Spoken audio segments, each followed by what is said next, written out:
BJP state president PWD മന്ത്രിയെ വെട്ടി വരേണ്ട ആളാണോ? ഓടുപത്തി ഇറങ്ങിയ ആളൊന്നും അല്ലല്ലോ റിയാസ് എന്ന് പറയുന്നത്. ഇനിയിപ്പോ 30 ദിവസം കഴിഞ്ഞിട്ട് റിയാസ് മന്ത്രി ആവില്ല, മുഖ്യമന്ത്രി ആവില്ല എന്ന് അവർക്കറിയാം. പ്രധാനമന്ത്രി പങ്കെടുക്കുന്ന ദേശീയപാത വികസന ഉദ്ഘാടന ചടങ്ങിൽ നിന്നും പൊതുമരാമത്ത് മന്ത്രി മുഹമ്മദ് റിയാസിനെ ഒഴിവാക്കി. കേരള സംസ്ഥാനം അല്ലെങ്കിൽ കേരള രാജ്യം അടക്കി ഭരിക്കേണ്ട ആള്, അങ്ങനെയുള്ള ഒരാളെ, അതൊരു ചെറുപ്പക്കാരനെ, സുമുഖനായ ചെറുപ്പക്കാരനെ, സൽസ്വഭാവിയായ ചെറുപ്പക്കാരനെ ഈ ദേശീയപാതയുടെ ഉദ്ഘാടന ചടങ്ങിലേക്ക് വിളിക്കാതിരുന്നത് വളരെ മോശമായി. രാജീവ് ചന്ദ്രശേഖരനെ ഏത് പ്രോട്ടോകോൾ അനുസരിച്ചാണ് അതിൽ പങ്കെടുപ്പിക്കുന്നത്? രാജീവ് ചന്ദ്രശേഖരന് മാത്രം 2 കൊമ്പുണ്ടോ? അങ്ങനെ പറഞ്ഞു കൊടുക്കണ നമ്മൾ ജനാധിപത്യത്തിൽ ചില മര്യാദകൾ പാലിക്കണം. ആ മര്യാദകൾ പാലിക്കാതെ പോകുന്നതിന്റെ പ്രശ്നമാണ്. റിയാസ് അദ്ദേഹത്തിന്റെ അമ്മായിയപ്പനോട് പറഞ്ഞോട്ടെ, ഞങ്ങളോടൊന്നും പറയണ്ടേ. അപ്പൊ എന്തും ചെയ്യാൻ ഞങ്ങൾക്ക് അവകാശമുണ്ട്. ഒരു ഫാസിസ്റ്റ് പ്രവണത ഉൾക്കൊള്ളുന്ന ഒരു സംവിധാനത്തിന്റെ ഭാഗമായിട്ടുള്ള കാര്യമാണ് കാണാൻ സാധിക്കുക. നരേന്ദ്രമോദിയുടെ കേവലം ഫാസിസമോ സാമ്രാജ്യത്വമോ അല്ലെങ്കിൽ മുതലാളിത്തമോ ഇത് ചൂഷണം മാത്രമോ അല്ല, മറിച്ച് കേരള സംസ്ഥാനത്തോടും മാർക്സിസ്റ്റ് പാർട്ടിയോടും ഇടതുപക്ഷ ജനാധിപത്യ മുന്നണിയോടും സർവോപരി മുഖ്യമന്ത്രിയോടുമുള്ള ഒരു അവഹേളനമാണ്. തീരെ വേദനയില്ല. അതിൽ അമ്മായിയച്ഛനെ ക്ഷണിച്ചു, മരുമകനെ ക്ഷണിച്ചില്ല. മരുമകനില്ല എങ്കിൽ ഞാനുമില്ല എന്നായി. ആരോപണ ജയവരെ കണ്ണപ്പ ജയവര് കൂട്ടിനടക്കുന്ന പോലെ ഉള്ള റിയാസിനെയാണ് കൂട്ടിനടക്കുന്നത്. ഈ തങ്കപ്പെട്ട ദേഹത്ത് ഒരു പിടി മണ്ണ് വീണ ഈ സുഖം സഹിക്കൂല. അതുകൊണ്ട് അമ്മായിയപ്പന് വേണ്ടി ഒഴിച്ചിട്ട കസേര അവിടെ ഒഴിഞ്ഞു തന്നെ കിടന്നു. അദ്ദേഹത്തിന്റെ പട്ടി പോകും എന്ന് പറഞ്ഞാൽ അത് പട്ടിയോടുള്ള അവഹേളനമായിരിക്കും. മുഖ്യമന്ത്രി പോയില്ല, പുള്ളിയുടെ പട്ടി പോയില്ല, ആ കുടുംബത്തിൽ നിന്ന് ആരും പോയില്ല, മാർക്സിസ്റ്റ് പാർട്ടിക്കാരും പോയില്ല. റിയാസും കൂടെ ഉണ്ടെങ്കിലേ പങ്കെടുക്കുമെന്ന് അദ്ദേഹം തീരുമാനിച്ചാൽ ഞങ്ങൾക്കൊന്നും പറയാനില്ല. അത്രക്കായല്ലേ. ദേശീയപാത ഉദ്ഘാടന ചടങ്ങിൽ നിന്ന് ഒഴിവാക്കിയതിൽ പ്രതിഷേധ റോഡ് ഷോ നടത്താൻ പോകുന്ന മന്ത്രി PM മുഹമ്മദ് റിയാസ് ഉദ്ഘാടനം അവിടെ നടക്കട്ടെ. ഈ റോഡ് യാഥാർത്ഥ്യമാക്കാൻ വേണ്ടി കഠിനാധ്വാനം ചെയ്ത ഞങ്ങൾ എല്ലാവരും കൂടി സഞ്ചരിക്കുകയാണ് ഈ റോഡിലൂടെ.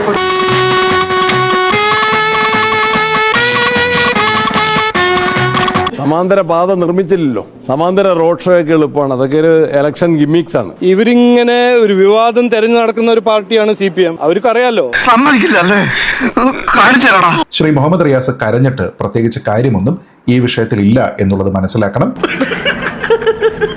നമുക്കറിയാം, ദേശീയപാതയുമായി ബന്ധപ്പെട്ട് 2 പ്രധാനപ്പെട്ട നടപടികളാണ് ഉള്ളത്. അതിലൊന്ന് സ്ഥലം ഏറ്റെടുപ്പാണ്, രണ്ടാമത്തേത് അതിന്റെ നിർമ്മാണ ചെലവാണ്. ഇത് രണ്ടും ഭാരിച്ച ചെലവുകൾ തന്നെയാണ്. കേരളം ദേശീയപാത അതോറിറ്റിക്ക് മുന്നിൽ വെച്ച വാഗ്ദാനം എന്താണ് എന്ന് വെച്ചാൽ സ്ഥലം ഏറ്റെടുപ്പിന്റെ 25% തുക കേരളം വഹിക്കും എന്നുള്ളതാണ്. ഈ പദ്ധതിക്കാണെങ്കിൽ സ്റ്റേറ്റ് ഗവൺമെന്റിന്റെ ഫണ്ട് കൂടി ഉണ്ട് എന്നുള്ളതാണ് അതിന്റെ മറ്റൊരു പ്രത്യേകത. അതായത് ഏതാണ്ട് 27,000 കോടി രൂപ കേന്ദ്ര സർക്കാരും 5,600 കോടി രൂപ സംസ്ഥാന സർക്കാരും വഹിക്കും എന്നുള്ളതാണ് അതിന്റെ പ്ലാൻ. ഇനി രണ്ടാമത് ഇതിന്റെ നിർമ്മാണ ചെലവാണ്. ആ നിർമ്മാണ ചെലവ് എന്നത് അതിന്റെ എസ്റ്റിമേറ്റ് ഏതാണ്ട് 65,000 കോടി രൂപയാണ്. ഇത് പൂർണ്ണമായും, അതായത് 100% വഹിക്കുന്നത് കേന്ദ്ര സർക്കാരാണ്. അതിൽ സംസ്ഥാന സർക്കാരിന്റെ ഒരു പൈസ പോലും കോൺട്രിബ്യൂഷൻ ആയിട്ടില്ല. LDF ഗവൺമെന്റ് വന്നു, ശ്രീ പിണറായി വിജയൻ വന്നു, ചർച്ച ചെയ്തു, അതിന്റെ ഭാഗമായി ഫണ്ട് ചെലവഴിക്കാൻ തീരുമാനിച്ചുകൊണ്ടല്ലേ ഇതിപ്പോ ട്രാക്കിലായത്. ഈ പദ്ധതിയുടെ ഭാഗമായിട്ട് കേന്ദ്ര സർക്കാർ വഹിക്കുന്നത് ഏതാണ്ട് 90,000 കോടി രൂപയ്ക്ക് മുകളിലും സംസ്ഥാന സർക്കാർ വഹിക്കുന്നത് ഏതാണ്ട് 5,600 കോടി രൂപയുമാണ്. ഭൂമി ഏറ്റെടുക്കുന്നതിന്റെ ഭാഗമായിട്ടുള്ള 4/1 തുക മാത്രമാണ് ഇതിൽ സംസ്ഥാന സർക്കാരിന്റെ കോൺട്രിബ്യൂഷൻ. അതും സോഴ്സ് ചെയ്തിരിക്കുന്നത് നമ്മുടെ പൊതുമരാമത്ത് വകുപ്പിൽ നിന്നല്ല, മറിച്ച് കിഫ്ബിയിൽ നിന്നാണ്. അതുകൊണ്ട് തന്നെ ഇത് രാഷ്ട്രത്തിന് സമർപ്പിക്കുന്ന ചടങ്ങിലേക്ക് നമ്മുടെ PWD വകുപ്പ് മന്ത്രിയെ ക്ഷണിക്കണം എന്ന് പറയുന്നത് എന്ത് കാര്യത്തിന്റെ അടിസ്ഥാനത്തിലാണ് എന്നതിനെ കുറിച്ച് എനിക്ക് മനസ്സിലാകുന്നില്ല. ഒരു സിമ്പിൾ ക്വസ്റ്റ്യൻ ആണ്. ഇങ്ങനെ ഒരു പരിപാടിയിൽ BJP സംസ്ഥാന അധ്യക്ഷന്റെ പേര് വെച്ച് മാത്രം വിളിക്കുന്നത് ശരിയാണോ? മുഖ്യമന്ത്രി വീട്ടിലുള്ള എല്ലാവരെയും ക്ഷണിക്കണോ? കിഫ്ബിയുടെ തലവൻ സത്യത്തിൽ നമ്മുടെ സംസ്ഥാനത്തിന്റെ മുഖ്യമന്ത്രിയാണ്. അതുകൊണ്ട് തന്നെ അദ്ദേഹത്തിന് ഔദ്യോഗികമായിട്ടുള്ള ക്ഷണമുണ്ട്. അത് കൂടാതെ ഈ പദ്ധതിയുമായി വേണ്ട മറ്റുള്ള ലോക്കൽ അപ്രൂവലുകളും മറ്റു പല കാര്യങ്ങളും നൽകേണ്ടുന്ന ഡിപ്പാർട്ട്മെന്റുകളുടെ ഒക്കെ മന്ത്രിമാർക്ക് ഇതുമായി ബന്ധപ്പെട്ട ക്ഷണമുണ്ട്. ഇതിൽ യാതൊരു വിധത്തിലുള്ള കോൺട്രിബ്യൂഷനും ഇല്ലാത്തത് നമ്മുടെ പൊതുമരാമത്ത് വകുപ്പിനാണ്. BJPയുടെ സംസ്ഥാന അധ്യക്ഷനെ അതിന്റെ പരിപാടി വിളിച്ചു. അങ്ങനെയാണെങ്കിൽ KPCC പ്രസിഡന്റിനെ വിളിക്കണ്ടേ? CPIMന്റെ സംസ്ഥാന സെക്രട്ടറി വിളിക്കണ്ടേ? CPIയുടെ സംസ്ഥാന സെക്രട്ടറി വിളിക്കണ്ടേ? കേരളത്തിലെ രാഷ്ട്രീയ പാർട്ടികളുടെ സംസ്ഥാന നേതൃത്വത്തെ വിളിക്കണ്ടേ? ഇത് ജനാധിപത്യത്തിൽ ഗുണകരമാണോ? പൊതുമരാമത്ത് വകുപ്പ് മന്ത്രിയാണോ കേരളം ഭരിക്കുന്നത്? മുഖ്യമന്ത്രിയല്ലേ? അതുകൊണ്ട് തന്നെ അതിന്റെ മന്ത്രി ശ്രീ മുഹമ്മദ് റിയാസിന് ഈ ചടങ്ങിലേക്ക് ക്ഷണമൊന്നും തന്നെ നൽകിയില്ല എന്നുള്ളതാണ് വസ്തുത. ആ ഒറ്റ കാര്യത്തിൽ മാത്രമാണ് എനിക്ക് പ്രതിഷേധം. പിന്നെ പ്രധാനമന്ത്രി പങ്കെടുക്കുന്ന ഒരു ചടങ്ങാകുമ്പോൾ അതിൽ ആരൊക്കെയാണ് പങ്കെടുക്കേണ്ടത്, എന്തൊക്കെയാണ് അതിന്റെ പ്രോട്ടോകോൾ, ആരെയൊക്കെ ക്ഷണിക്കണം, ഈ കാര്യങ്ങളെല്ലാം പൂർണ്ണമായി തീരുമാനിക്കുന്നത് പ്രധാനമന്ത്രിയുടെ ഓഫീസാണ്. അതുമായി ബന്ധപ്പെട്ട എല്ലാവിധ സെക്യൂരിറ്റി ചെക്കുകളും കാര്യങ്ങളും എല്ലാം കഴിഞ്ഞ് അവരാണ് അതിൽ ആരൊക്കെയാണ് സ്റ്റേജിലിരിക്കേണ്ടത് എന്നുള്ള കാര്യം തീരുമാനിക്കുക. മറ്റാർക്കും അതിൽ ഒരു തരത്തിലുള്ള അഭിപ്രായത്തിനും പ്രസക്തിയില്ല എന്നുള്ളത് ശ്രീ മുഹമ്മദ് റിയാസ് മനസ്സിലാക്കണം.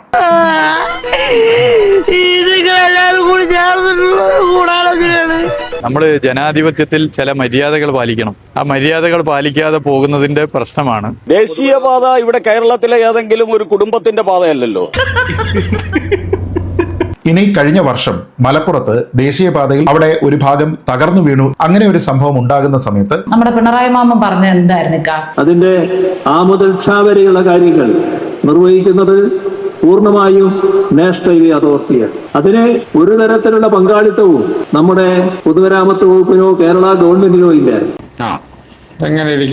അതിന്റെ ഉത്തരവാദിത്തത്തിൽ നിന്ന് പൂർണ്ണമായിട്ടും ഒഴിഞ്ഞ ആൾക്കാരാണ് നമ്മുടെ കേരള സംസ്ഥാനം ഭരിക്കുന്നത്. അതിൽ നടക്കുന്ന നേട്ടങ്ങളുടെയും കോട്ടങ്ങളുടെയും ക്രെഡിറ്റുകളുടെയും നഷ്ടങ്ങളുടെയും എല്ലാം ഉത്തരവാദിത്തം കേന്ദ്ര സർക്കാരിന് മാത്രമാണ്. അതിൽ സംസ്ഥാന സർക്കാരിന് ഒരു വിധത്തിലുള്ള പങ്കുമില്ല എന്നാണ്. അതിനെ തുടർന്ന് ഇക്കാര്യം പറഞ്ഞില്ലേ, അവിടെ നമ്മുടെ റോഡ് ഇടിഞ്ഞപ്പോ മറവിക്കാരനാ. ഈ നാഷണൽ ഹൈവേ അതോറിറ്റി ഓഫ് ഇന്ത്യക്കാണ് ഇതിന്റെ പരിപൂർണമായ നിർമ്മാണത്തിന്റെ ചുമതല ഉത്തരവാദിത്വം. ദേശീയപാതയിൽ വിള്ളൽ വീണതോടെ മരുമകൻ അകത്ത് കയറി കഥ കടച്ചതും നമ്മൾ കണ്ടതാണ്. അപ്പൊ കേന്ദ്രത്തിന് വേണ്ടപ്പെട്ട ആളുകളെ അവരുടെ റോഡിന്റെ ഉദ്ഘാടന ചടങ്ങിൽ അവർ പങ്കെടുപ്പിച്ചു. അതിൽ നമ്മൾ പരിഭവം പറയേണ്ട കാര്യമുണ്ടോ? അല്ല, അതിലൊന്നും ഞാൻ മറുപടി പറയുന്നത്. അതിലേക്കൊന്നും അതൊക്കെ ജനങ്ങൾ മനസ്സിലാക്കുന്നതാണല്ലോ. തകർന്നു വീഴുന്ന സമയത്ത് ഞങ്ങൾക്ക് പങ്കില്ല, പക്ഷേ അതിന്റെ നിർമ്മാണ ഉദ്ഘാടനം അല്ലെങ്കിൽ പൂർത്തിയായ സമയത്തുള്ള ഉദ്ഘാടനം അതിൽ ഞങ്ങൾക്ക് വലിയ പങ്കുണ്ട് എന്ന് പറയുന്നത് ഒരു തരത്തിലും അംഗീകരിക്കാൻ പറ്റുന്ന കാര്യമല്ല. അത് പൂർണ്ണമായിട്ടും ഡബിൾ സ്റ്റാൻഡേർഡ് ആണ്, ഇരട്ടത്താപ്പാണ്. ഇതുകൊണ്ടൊന്നും ഞാൻ അടങ്ങില്ല. നീ കണ്ടോ? ഇതുകൊണ്ട് ദേശീയപാത 66 യാഥാർത്ഥ്യമാക്കുന്നതിൽ LDF സർക്കാരിന് റോളില്ല എന്ന് സ്ഥാപിക്കാനാണ് ശ്രമമെങ്കിൽ അത് കേരളത്തിലെ ജനങ്ങൾ വളരെ കൃത്യമായി മനസ്സിലാക്കിയ കാര്യമാണ്. കേരളത്തിലെ ജനങ്ങളുടെ മനസ്സിൽ പോസ്റ്റർ പതിഞ്ഞതുപോലെ പതിഞ്ഞ കാര്യങ്ങളാണ്. നിങ്ങൾ ഏതായാലും പതിപ്പിച്ചതൊക്കെ ജനങ്ങളുടെ മനസ്സിൽ പോസ്റ്റർ പതിപ്പിച്ച പോലല്ല, പച്ച കുത്തിയതുപോലെ പതിഞ്ഞിട്ടുണ്ട്. ആ പതിപ്പിച്ച സാധനങ്ങളൊന്നും ഒരു കാരണവശാലും മനസ്സിൽ നിന്ന് പോകത്തുമില്ല. ആളുകൾ കൃത്യമായിട്ടെല്ലാം വളരെ കൃത്യമായിട്ട് മനസ്സിലാക്കിയിട്ടുണ്ട്. ആ കാര്യത്തിൽ ഒരു സംശയം ഇക്കായ്ക്ക് വേണ്ട. പിന്നെ നമ്മൾ അവിടെ ഉദ്ഘാടനത്തിന് ചെന്ന് നിലവിളക്ക് കത്തിക്കുമ്പോൾ എങ്ങാനും കത്തിയില്ലെങ്കിൽ അത് വെറുതെ നമ്മുടെ തലേ വരും. വിളിക്കാഞ്ഞത് നന്നായിക്ക. അതിന്റെ പൂർണ്ണമായിട്ടുള്ള ഉത്തരവാദിത്തം ഗുണമായാലും ദോഷമായാലും അത് കേന്ദ്ര സർക്കാരിന് മാത്രമാണ്. ഇത്രയും ഭാരിച്ച പണം അവർ മാത്രമാണ് മുടക്കുന്നത്, അല്ലാതെ സംസ്ഥാന സർക്കാരല്ല. അതും കിഫ്ബി വഴി സോഴ്സ് ചെയ്യുന്ന സമയത്ത് എന്തിനാണ് പൊതുമരാമത്ത് വകുപ്പ് മന്ത്രിയെ ഈ ചടങ്ങിലേക്ക് ക്ഷണിക്കേണ്ടത് എന്നതിനെ കുറിച്ച് മനസ്സിലാകുന്നില്ല. NH 66 ഉദ്ഘാടന പരിപാടി പ്രധാനമന്ത്രിയുടെ പരിപാടിയിൽ പൊതുമരാമത്ത് വകുപ്പ് മന്ത്രിയുടെ പേരില്ല. നീ എന്തിനാ ആവശ്യമില്ലാണ്ട് ഓരോന്ന് പ്രതീക്ഷിക്കാൻ പോയത്? അപ്പൊ ഇങ്ങനെയുള്ള മരുമകനെ ദേശീയപാതയുടെ ഉദ്ഘാടന ചടങ്ങിലേക്ക് ക്ഷണിച്ചില്ല എന്ന് പറഞ്ഞാൽ അത് കേവലം ഒരു പൂജാ വ്യതിക്രമം മാത്രമല്ല, ഈ കേരള ചക്രവർത്തിയോടുള്ള ഒരു അവഹേളനം കൂടിയാണ്. മര്യാദക്ക് ഞാൻ പറയുന്നതും കേട്ട് ഇവിടെ നിന്നാ നിനക്കൊക്കെ കൊള്ളാം. ആരായിരുന്നാലും ശരിയാ, ഇവൻ കേൾക്കൂല. ഓഹോ, ഇവനെ ഞാൻ കേൾപ്പിക്കും. ചക്രവർത്തിയെ അവഹേളിക്കുന്നവരാണ് മകളെ താഴ്ത്തി കെട്ടുന്നത്, മരുമകനെ തുല്യനായിട്ട് അംഗീകരിക്കാത്തത്. മരുമകൻ എന്ന് വെച്ചാൽ യുവരാജാവാണ്, ഭാവിയിലേക്കുള്ള കേരള ചക്രവർത്തിയാണ്. എന്തായാലും നമുക്ക് സമാധാനപരമായി കൈകാര്യം ചെയ്യാവുന്നതേ ഉള്ളൂ. എന്തൊരു സമാധാനം. വിവിധ പരിപാടികളുടെ ഉദ്ഘാടനമാണ്. അതിൽ നാഷണൽ ഹൈവേയുടെ ഉദ്ഘാടനം, യഥാർത്ഥത്തിൽ നാഷണൽ ഹൈവേ NH 66 ഉദ്ഘാടനം സെപ്പറേറ്റ് വേണമായിരുന്നു. അത് ശരിയാ. ഉദ്ഘാടനങ്ങളുടെ എണ്ണത്തിന്റെ കാര്യത്തിൽ കേരളം എപ്പോഴും മുന്നിലാണ്. പ്രത്യേകിച്ച് നമ്മളെ ആ കാര്യത്തിൽ കണ്ടു പഠിക്കേണ്ടതാണ്. ഭയങ്കരമായ ആള്.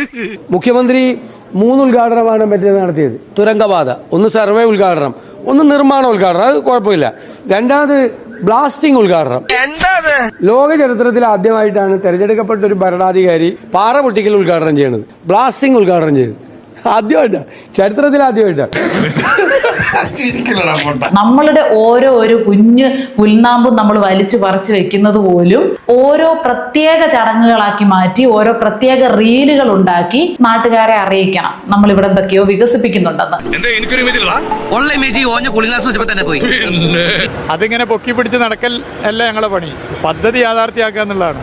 ഞങ്ങളെപ്പോഴും അത്തരം നിലപാടാണ് സ്വീകരിക്കുക, എല്ലാവരും യോജിപ്പിച്ചു പോകുന്ന നിലപാടാണ് സ്വീകരിക്കുക. പണ്ട് വർഷങ്ങൾക്ക് മുമ്പ് 2014 പ്രധാനമന്ത്രിയായി വന്നപ്പോ ഇതേ പ്രധാനമന്ത്രിയുടെ വേദിയിൽ ഇരിക്കാൻ സൗകര്യമില്ല എന്ന് പറഞ്ഞിരുന്ന ഇവരൊക്കെ മാറിയ ആളുകളാണല്ലോ ഭരണപക്ഷവും പ്രതിപക്ഷവും കേരളത്തിലെ.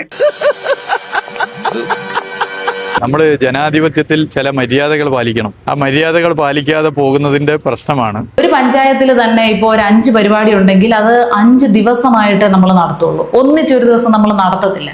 അതിനെക്കുറിച്ച് കേന്ദ്ര സർക്കാരിന് ധാരണ ഇല്ലാത്തത് കൊണ്ടാണ് ഉദ്ഘാടനങ്ങൾ എങ്ങനെ ക്രമീകരിക്കണമെന്ന്. ഇപ്പൊ കാര്യങ്ങൾ ഏകദേശം പിടികിട്ടി. അതിന്റെ ലിസ്റ്റ് വന്നപ്പോ PWD മന്ത്രിയില്ല, BJP സ്റ്റേറ്റ് പ്രസിഡന്റ്. ഇതാണ് ഇക്കാടെ ഏറ്റവും വലിയൊരു പരിഭവം. ഇക്കയെ വിളിച്ചില്ല.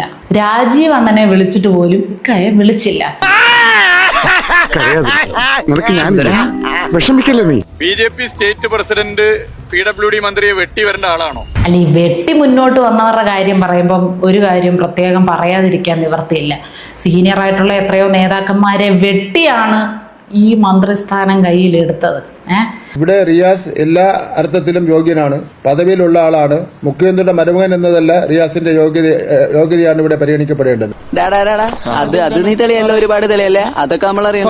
ആളുകളുടെ റോൾ അനുസരിച്ചാണല്ലോ ഓരോരുത്തർക്കും ഒരാൾ എങ്ങനെ പ്രിയപ്പെട്ടവനാകുന്നു, എങ്ങനെ പ്രാധാന്യമുള്ളവനാകുന്നു എന്ന് കണ്ടാണല്ലോ രാഷ്ട്രീയത്തിൽ കസേര ഇട്ട് കൊടുക്കുന്നത്. അതുപോലാണെന്ന് വിചാരിച്ച പോരെ. ഒരുപാട് നാട്ടുകാരുടെ തൊള്ളയിൽ വിരലിട്ട് ഇളക്കണം. അല്ല, ഞാൻ BJP സ്റ്റേറ്റ് പ്രസിഡന്റ് PWD മന്ത്രിയെ വെട്ടി വരേണ്ട ആളാണോ? ഇക്കയ്ക്ക് ഇതിനകത്തുള്ള റോൾ എന്താ? ഒരു 10-25,000 ഫ്ലെക്സ് അടിച്ച ഒരു വേദന അല്ലെ? ചിലപ്പോൾ ഇതിന്റെ ഉദ്ഘാടനത്തിലും വിളിച്ചേക്കും എന്ന് കരുതി അഡ്വാൻസ് ആയിട്ടൊക്കെ ഫ്ലെക്സും റീൽസും ഒക്കെ റെഡിയാക്കിയിരുന്നിരിക്കണം. എന്നിട്ട് വിളിക്കാത്തതിലുള്ള വേദനയാണ് ഇക്ക പറയുന്നത്. ഇത് ഒരു ആദ്യത്തെ സംഭവമല്ല. മുമ്പ് വിഴിഞ്ഞം ഉദ്ഘാടന പരിപാടിയിൽ ഇതുപോലൊരു സംഭവം ഉണ്ടായത്. ശ്രീ മുഹമ്മദ് റിയാസ് പറഞ്ഞ എന്താ, വേദിയിൽ രാജീവ് ചന്ദ്രശേഖർ ഇരിക്കുമ്പോൾ ഞാനൊക്കെ ഇവിടെ സദസ്സിലാണ് ഇരിക്കുന്നത് എന്നാണ്. അന്ന് അതായിരുന്നു കാരണം. ഇന്ന് പറയുന്നത് എന്താണ്? അദ്ദേഹം വേദിയിലുണ്ട്, ഞാൻ സദസ്സിൽ പോലും ഇല്ല എന്നുള്ളതാണ്. BJP സ്റ്റേറ്റ് പ്രസിഡന്റ് അവിടെ എന്താണ് റോൾ എന്ന ചോദ്യം അന്ന് ഉന്നയിച്ചിരുന്നു. അത് എനിക്ക് ഓർമ്മയുണ്ടല്ലോ, വിഴിഞ്ഞത്തില് ഇതേ റിയാസ് പറഞ്ഞല്ലോ ഇത് അല്പത്തരമാണെന്ന്. ന്യായമായ ചോദ്യമാണ്. ഈ കാര്യത്തിൽ അനന്തരം ഞാൻ പിന്താങ്ങും. രാജീവ് ചന്ദ്രശേഖർ ആ സ്റ്റേജിൽ കയറിയിരുന്നത് ഏത് ബന്ധത്തിന്റെ അടിസ്ഥാനത്തിലാണ്? അപ്പോ നമ്മുടെ വിഴിഞ്ഞത്തെ തുറമുഖത്തിന്റെ ഉദ്ഘാടനത്തിന്റെ സമയത്ത് ഉമ്മൻചാണ്ടിക്ക് വല്ല റോളും ഉണ്ടായിരുന്നോ വിഴിഞ്ഞം തുറമുഖത്തിന്റെ കാര്യത്തില്? ഉമ്മൻചാണ്ടിയുടെ കാലത്ത് കല്ലെടുത്ത് വെച്ചതേ ഉള്ളൂ എന്നായിരുന്നു ആക്ഷേപം. അവിടെ കപ്പലെടുത്തതിൽ ഉമ്മൻചാണ്ടിക്ക് എന്തെങ്കിലും റോൾ ഉണ്ടായിരുന്നോ? ഉമ്മൻചാണ്ടി എന്നൊരു പേര് അവിടെ പ്രസംഗിച്ച് ഏതെങ്കിലും ബിരുദനൊന്ന് ഉപയോഗിച്ചായിരുന്നോ? ഞാനൊരു സത്യം പറഞ്ഞ് വിശ്വസിക്കൂ, എനിക്കത് ഓർമ്മയില്ല. അപ്പൊ അതൊന്നും നീതികേടല്ല, അതൊന്നും പ്രശ്നമല്ല, അതൊന്നും ചിന്തിക്കേണ്ട വിഷയമല്ല. ഇത് ചിന്തിക്കണം. അപ്പൊ അതിൽ കോൺഗ്രസിൽ നിന്ന് ആൾക്കാരെ ക്ഷണിച്ചോ ഇല്ലയോ എന്നുള്ളതല്ല, മറിച്ച് ശ്രീ ഉമ്മൻചാണ്ടിയുടെ പേര് പോലും മുഖ്യമന്ത്രിയുടെ ഭാഗത്ത് നിന്ന് ആ ചടങ്ങിൽ പരാമർശിക്കപ്പെട്ടില്ല എന്നുള്ളത് അങ്ങേയറ്റം ഗുരുതരമായിട്ടുള്ള ഒരു കാര്യമാണ്. അപ്പോൾ നിങ്ങൾക്ക് ഇതൊക്കെ ആകാം, പക്ഷെ മറ്റുള്ള ആൾക്കാർക്ക് അതിന്റെ 4-1 പോലും പാടില്ല എന്ന് പറയുന്നതും ശുദ്ധ ഹിപ്പോക്രസിയാണ്, ഇരട്ടത്താപ്പാണ്. അതുകൊണ്ട് നിലവിൽ ഈ ദേശീയപാതയുമായി ബന്ധപ്പെട്ട ഈ ഉദ്ഘാടന വിവാദത്തിൽ അതിനെ കൂടുതൽ വഷളാക്കാതിരിക്കുന്നതാണ് ശ്രീ റിയാസിനും ഇടത് സർക്കാരിനും നല്ലത്. അത് പലരും മനസ്സിലാക്കിയ കൊള്ളാം. ആരെങ്കിലും ചവിട്ടി പുറത്താക്കി ഉദ്ഘാടന പരിപാടി കൊണ്ട് മുന്നോട്ട് കൊണ്ടുപോയാൽ ജനങ്ങള് വസ്തുത കാണില്ല എന്നാണോ? ജനങ്ങൾ ഇതെല്ലാം അറിയുന്നതല്ലേ. എന്തെങ്കിലും ഒരു പ്രശ്നം ഹൈവേക്ക് സംഭവിച്ചാൽ ഉടനെ ഞങ്ങൾക്ക് ഇതൊന്നും അറിയത്തില്ല എന്ന് പറഞ്ഞിട്ട് ഓടുന്ന ആളെ 7 അയലത്ത് അവരെ അടുപ്പിക്കാതിരുന്നത് വലിയ പ്രശ്നമായിപ്പോയി. നമ്മൾ ചർച്ച ചെയ്യേണ്ട കാര്യമല്ലേ. വകുപ്പ് മന്ത്രിയെ അറിയിക്കാതെ അതിൽ പങ്കെടുക്കുന്നത് BJPയുടെ അധ്യക്ഷനായിട്ടുള്ള രാജീവ് ചന്ദ്രശേഖരനാണ്. കാണുന്ന സ്റ്റേജിലൊക്കെ കയറിയിരിക്കാനുള്ള അധികാരം അദ്ദേഹത്തിനുണ്ടോ? സംസ്ഥാന സർക്കാരിന്റെ ഹെഡ് ഇവിടുത്തെ മുഖ്യമന്ത്രിയാണ്. മുഖ്യമന്ത്രിനെ ഇൻവൈറ്റ് ചെയ്യുന്നു. ഇനിയിപ്പോ മുഖ്യമന്ത്രിന്റെ മരുമകനെ ഇൻവൈറ്റ് ചെയ്യണമെന്ന് എവിടെ എഴുതിയിട്ടില്ല. അദ്ദേഹത്തെ മരുമോൻ എന്ന് ആക്ഷേപ രീതിയിൽ വിളിക്കുമ്പോൾ ആ ശീലം രാജീവ് ചന്ദ്രശേഖരും BJPക്കും ഇങ്ങോട്ട് എടുക്കേണ്ട കാര്യമില്ല. അത് അവർക്കൊരു പ്രശ്നമാണെങ്കിൽ ആയിക്കോട്ടെ. അതെ, ഇടഞ്ഞ ഞാൻ കൊലകൊമ്പൻ. ബഹുമാനപ്പെട്ട മുഖ്യമന്ത്രിയെ സാധാരണഗതിയിലുള്ള പ്രോട്ടോകോളിന്റെ അടിസ്ഥാനത്തിലുള്ള നടപടിക്രമങ്ങൾ പൂർത്തീകരിച്ചുകൊണ്ട് വിളിക്കേണ്ടതല്ലേ? മുഖ്യമന്ത്രിയെ ഇൻവൈറ്റ് ചെയ്തില്ലേ? നിങ്ങളൊപ്പം ഒരു മന്ത്രി വരണമെങ്കിൽ നിങ്ങൾ അത് ഗവൺമെന്റിനോട് പറഞ്ഞ എന്താണ് 7 ദിവസം മുമ്പ് പറയാത്തത്? സംസ്ഥാനത്തെ തെരഞ്ഞെടുക്കപ്പെട്ട മന്ത്രിയാണല്ലോ റിയാസ്. ഓടുപത്തി ഇറങ്ങിയ ആളൊന്നും അല്ലല്ലോ റിയാസ് എന്ന് പറയുന്നത്. ഓടക്കുഴിയാനെ എന്റെ തന്തയ്ക്ക് പറഞ്ഞല്ലോ, തന്തക്കല്ല തന്തയുടെ തന്തയ്ക്ക് വിളിക്കും. ഉടക്കാൻ വരുന്നു. അപ്പൊ മുഖ്യമന്ത്രിനെ വിളിച്ചു. ഇനിയിപ്പോ മുഖ്യമന്ത്രിനൊപ്പം മരുവനും കുടുംബം എല്ലാം വിളിക്കണമെന്ന് എവിടെ എഴുതിക്കുന്നത്? റിയാസിന്റെ അവകാശത്തിൽപ്പെട്ട കാര്യമല്ലേ? അല്ല, അത് മുഖ്യമന്ത്രിയല്ലേ തീരുമാനിക്കേണ്ടത്. അദ്ദേഹത്തിന്റെ ഒപ്പം ആര് വരണം മുഖ്യമന്ത്രി തീരുമാനിക്കട്ടെ. എങ്ങനെയെങ്കിലും വലിഞ്ഞു കയറി സ്റ്റേജിൽ ഇരുന്ന ശേഷം യോഗ്യതയുള്ളവരെ പുറത്താക്കിയ ശേഷം അനാവശ്യമായിട്ടുള്ള ജനാധിപത്യ വിരുദ്ധമായിട്ടുള്ള വിമർശനം കൊണ്ടുവരികയാണ്. എന്താ പ്രശ്നം മനസ്സിലാവുന്നില്ല. ഇവിടെ റിയാസ് എല്ലാ അർത്ഥത്തിലും യോഗ്യനാണ്. മുഖ്യമന്ത്രിയുടെ മരുമകൻ എന്നതല്ല റിയാസിന്റെ യോഗ്യതയാണ് ഇവിടെ പരിഗണിക്കപ്പെടേണ്ടത്. അദ്ദേഹം മന്ത്രിയാണ്. നിന്റെ ചുളുവരട്ട് പണികളൊന്നും എന്റെ അടുത്ത് എടുക്കണ്ട. ഇവരിങ്ങനെ ഒരു വിവാദം തെരഞ്ഞു നടക്കുന്ന ഒരു പാർട്ടിയാണ് CPM. അവർക്കറിയാലോ ഇനിയിപ്പോ 30 ദിവസം കഴിഞ്ഞിട്ട് റിയാസ് മന്ത്രി ആവില്ല, മുഖ്യമന്ത്രി ആവില്ല എന്ന് അവർക്കറിയാം. അങ്ങനെ സംഭവിക്കില്ല, സംഭവിക്കും. അവിടെ ഒരു തരത്തിലും ശ്രീ മുഹമ്മദ് റിയാസ് ഒരു ക്ഷണിതാവാകാനുള്ള ഒരു തരത്തിലുള്ള അർഹതയും അദ്ദേഹത്തിന്റെ പദവി കൊണ്ട് അവിടെ ഉണ്ടായിരുന്നില്ല എന്നുള്ളതാണ് വസ്തുത. കാര്യങ്ങളൊക്കെ കൈവിട്ട് പോയല്ലോ തിരുവട്ടമാ. അതിന്റെ പേരിൽ വെറുതെ കരഞ്ഞിട്ടോ അതിന്റെ പേരിൽ പരാതി പറഞ്ഞിട്ടോ എന്നെ വിളിച്ചില്ല മറ്റവനെ വിളിച്ചു എന്നൊക്കെ പറഞ്ഞതുകൊണ്ടോ ഒരു തരത്തിലുള്ള പ്രയോജനവും ഇല്ല എന്ന് ശ്രീ മുഹമ്മദ് റിയാസ് മനസ്സിലാക്കണം. കിട്ടേണ്ടതൊക്കെ കിട്ടിയല്ലോ, സമാധാനമായല്ലോ.